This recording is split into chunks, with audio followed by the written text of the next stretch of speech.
Nagbigay ng mensahe ng pasasalamat ang singer at aktor na si Darren Espanto matapos mag-undergo ng appendectomy.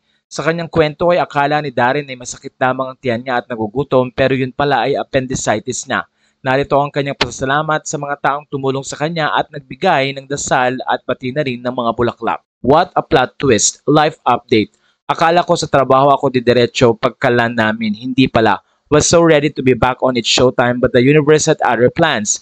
From the airport to the hospital, woke up on the plane from Los Angeles at around 1 a.m. Manila time and felt a bit of pain in my stomach.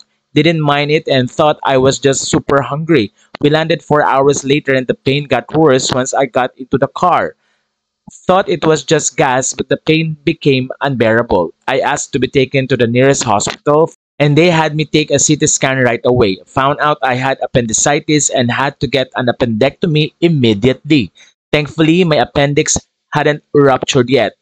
Went to our doctor at St. Luke's and I had a laparoscopy all within 5 hours of everything happening. Thank you to my family and friends who visited and sent gifts. Thank you, Darinatics. You all made me feel so loved. Finally discharged and hope to get back to work soon. I'd like to apologize to the commitments I had to cancel because of this. Thank you po for understanding. Doon ay pinakita ni Darren ang ilan sa mga prutas at flowers na ipinadala sa kanya at prayers nga ng mga netizen ay gumaling na ito upang mapuntahan na niya ang kanyang mga commitments at mga concert na dapat gawin. Umaasa naman ng mga fans na magiging mabilis ang paggaling ni Darren at mapapanood muli siya sa It's Showtime.